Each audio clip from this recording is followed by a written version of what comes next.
আমি ঘরের মধ্যে গিয়ে বললাম আর বউ ধরে দূরে এসে বলতেছে তোমার বাপ বসে আছে, তোমার সরম নাই। আমি হাতে ডাকলাম, কারণ বাপের কাছে বউ তো বোঝেন না। যে ঘরের মধ্যে আসলো আমি সিটকানি তুলে দিলাম, আর বাপ বলতেছে কে রে বুঝলো, বউকে ঘরের মধ্যে দরজা বন্ধ করলেন কে? আমি বললাম ইন্নাল্লাহ আমার সবরেন। বাবা একটু ধৈর্য ধরেন। একজন আলেম তার বাপ মাকে কষ্ট দিছে, বইয়ের বুদ্ধি শুনে বইয়ের মাজার বেদনা তুলে ফেলে দিই পিঠে পিঠে, কিন্তু বাপ মা কষ্ট দিবি না। আমার মনে আছে আমার বউ একদিন আমার কইল যে আগামী সোমবার আমার বাপ আসবে, আব্বা দেশি মুরগি ট্যাংরা মাছ এগুলো বেশি ভালোবাসে, ইলিশ মাছ। আমি বললাম ঠিক আছে, খালি তো তোমার বাপ খাবে না, তোর বাপের ছিল আমাদেরও খাওয়াবে, ধরে খাওয়া তো ঠিক কি। আমি বাজার করে এটা দিলাম, একেবারে সেই সকাল থেকে শুরু করছে 13-14 আইটেমের পাক করে শ্বশুরের সামনে যেন খাবার দিল। আমি দূর থেকে দেখতেছি, আমার শ্বশুর খাবারই চাই না, জোর করে আমার বউ দেয়। এক সময় আমার শ্বশুর রাগ করে বললো এত যদি খিলাস আর আমি আসবো না। কেন তুই আমাকে খাবার জন্য দাওয়াত দিস নাকি? আমার মনটা এত খুশি হলো যে মেয়ে তার বাপকে খাওয়ায়, কত শান্তি। কিন্তু একদিন আমি দেখলাম যে আমার বাপ, আমার জন্ম দেওয়া বাপ, তার সামনে আমার বউ এক থালি বিস্কুট দিছে। আমি দূর থেকে দেখতেছি বাবা বিস্কুট খায় আর বুড়ে আঙ্গুল এই সাইডে দেয়, বিস্কুট খায় আর লোক দেয়। বিস্কুট খায় লোক দেয় কারণ।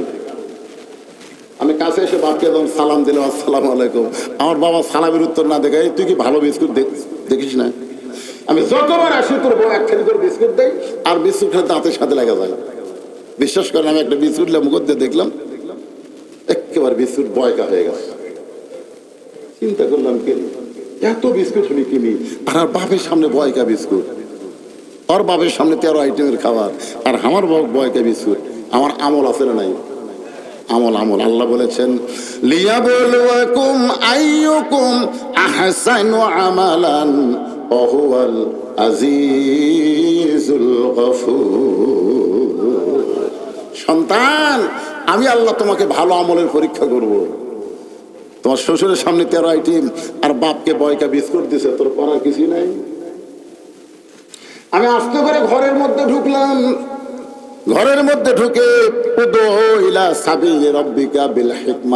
আল্লাহ বলেছেন ডাইরেক্ট যদি কিছু দাওয়াত দেবার না পারি তাহলে হেকমতের সাথে দে হেকমত। আমি ঘরের মধ্যে গিয়ে বললাম এর নাম হলো হেকমত। আর বউ ধরে দৌড়ে এসে বলতেছে তোমার বাপ বসে আছে, তোমার সরম নাই। আমি হাতে ডাকলাম, কারণ বাপের কাছে বউ তো বোঝেন না। যে ঘরের মধ্যে আসলো আমি সিটকানি তুলে দিলাম, আর বাপ বলতেছে কে রে বুঝলো, বউকে ঘরের মধ্যে দরজা বন্ধ করলেন কে? আমি বললাম ইন্নাল্লাহ আমার সবরেন। বাবা একটু ধৈর্য ধরেন, একটু ধৈর্য না ধরলে তো হবে না। আমি ঘরের মধ্যে ঢুকে বউ একটু থাকতে বললাম তোর বাপের সামনে 13 আইটেম আর আমার বাপের সামনে বয়কা বিস্কুট। এই বাপ মরে গেলে মা মরে গেলে কোনোদিন বাপ মা পাবো না। আর তুই যদি সকালবেলা মরিস বিকালবেলা বিয়ের বইয়ের অভাব হবে না। ধরে কোন কথা ঠিক কিনা?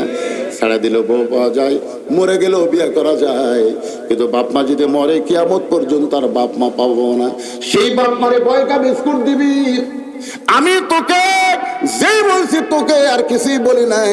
বউ আবার খপ করে পা ধরে বলতেছে আজ থেকে তোমার বাপ আমার বাপ একই বাপ, আল্লাহর রাস্তায় আমাকে মাফ করে দেন। আমি সিটটি খুলে দিয়ে দেখি আমার বাপ আর বাড়িতে নাই। বাবার শরমে চলে গেছে, বাবা বাড়িতে নাই। কয়েকদিন পরে বাবার সঙ্গে আমার দেখা হলো। আমার বাবা চোখের পানি নিয়ে বললো বাবা ওই সিটকি তুলে কি যে আমল করছিস, ওই আমল করার কারণে তোর বউ আমার বৌমা হয়ে গেছে। আগে ছিল বেটার বউ আর এখন হয়েছে বউ মা। তাহলে মাঝে মধ্যে আমলের দরকার আছে না নাই?